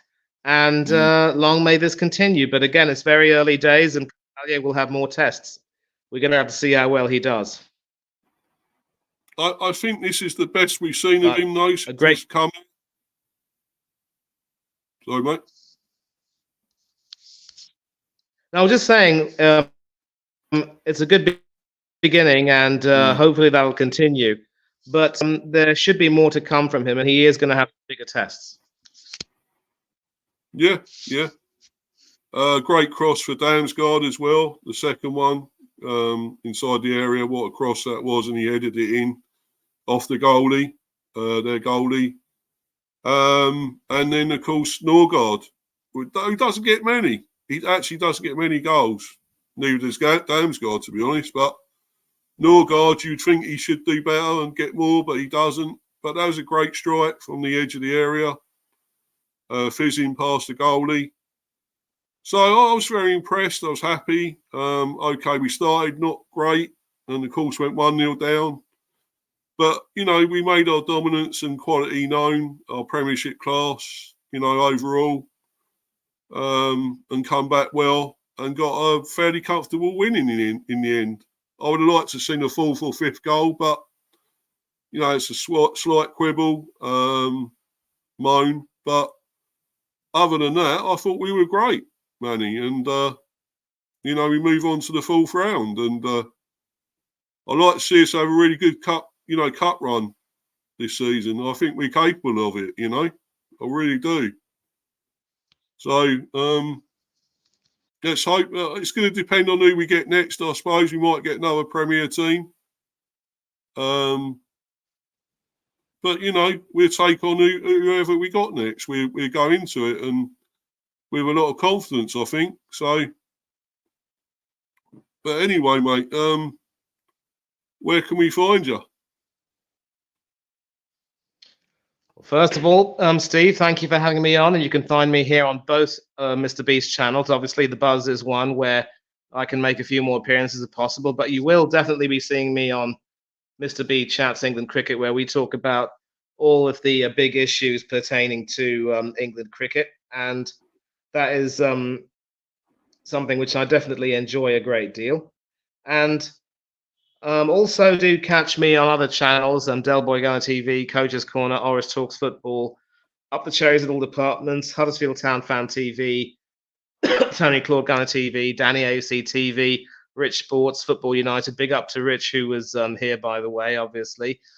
Gun Down UK, the Southern Gooner, AFC Talk Show, TV Football Overseas, and also big up to Spurs U Asia TV. Eugene was in the chat earlier. I will be going on his stream in about half an hour from now. I'll have to let my phone get charged first because this is effectively the only thing I can use now with my PC out of commission. And always fun to talk about these issues in the game today. And I really do enjoy doing streams with Steve. They're pretty good fun. We share some laughs, but we do talk a lot of good sense as well. We don't just take the Mickey as people might think. And yeah, so nothing much else to say except I hope you all have a really good rest of your week. Enjoy the football that's taking place. I think there will be some more cricket action to come as well and some other sports as well. And it is, of course, Wednesday, so make sure you get over the hump and come out the other side all right as rain. And Warren, I know that I have been talking about this, but the thing about life is that it always gets in the way of things, even YouTube. I'm going to try and make it happen, but I cannot give you a timeline as to when it will happen, but you will know soon enough. Thank you very much indeed for all of your help. And also big up to Warren's channel as well. You can find me having an interview with him where he asks me about my life as a football fan, and we have some really good discussions. And maybe if I do get a chance to go back on the channel again, we can maybe have a chat about the history of the game as a whole, because that is definitely one thing about Warren's channel that needs to be promoted a lot more. A lot of interesting stuff to talk about with regards to the history of the game, and that's something that really interests me as well. Not just Arsenal history, but also world footballing history, and that's something that really interests Warren as well. And that's why his channel is definitely something very unique indeed. And nothing much else. Just enjoy the rest of your week. Get through the hump and come out the other side. And take care of yourselves. Be safe and be happy, and don't do anything that the chat and the panel and Mr. B and I wouldn't do. But until then, as always, goodbye and God bless to all of you. See you again very soon. And this phone needs a little bit of rest, and so do I. Go on stream in half an hour, you see. Yeah, get ready for that, mate. You need to, yeah. Well said, Mr. T, again. I agree with all that. And really great stream today, really great debate. I think there was a lot we covered today with it all, and we, of course, we had Warren in there as well. A lot of great comments, and be up to him and his channel, fantastic channel. A lot of great content. Go and check him out. Brilliant. Also, United TV, of course, Rich in here as well. He's got a great channel as well. Go and check all that out. Man United fan, of course. And obviously Chelsea fan who hasn't got a channel either. But he's brilliant as well. Great stuff from him. Always welcome. All his support and everything. And of course, your mate there, Lockman Eunice, I think his name. Yep. Spurs fan. Yeah. Thanks for coming in, my friend. And please sub. That'd be great if you can. And obviously, please keep smashing the likes as usual. Follow me on there on Instagram at Mr. B for Life 182 and subscribe to Mr. B Hiver Football Chat and Mr. B Chats England Cricket. And of course, I don't know actually how much content there'll be next week because I'm actually away. I'm going away on Friday, so going down to Devon for 7 days. So looking forward to that. Good, nice break away from everything. So I'm not sure what I'll have next week. It won't be that much as I'll be away, of course. So, but tomorrow I've got a preview, of course, for the Spuds game. And I will actually have a Spuds fan on. Harry, I believe he's going to come on. He said he will. Harry Scarf, I think his name is. So, yeah, Harry. Yeah, so he's going to be coming on. And I might even have Mason on as well, even though he's an Arsenal fan, Manny. So he's going to come on. As a neutral sort of thing, obviously, in a way. So it should be an interesting one tomorrow. That'd be around sort of 6 o'clock, I think. Yeah, it's 6 p.m. Be doing that, the preview for the Spuds game. And obviously, I'll try and do reaction stream win or lose, while I'm away if I can. And obviously I'll be on maybe a few other things before I go away, so 1 or 2 other streams or whatever. But as usual, thanks to everyone again today, and thanks to you, Manny, for coming on. You're always welcome, my friend. And I know you need to charge your phone up and need to get going. So obviously we'll get going, and I'll say we are out of here. Goodbye, everyone. Goodbye. Cheers, everyone.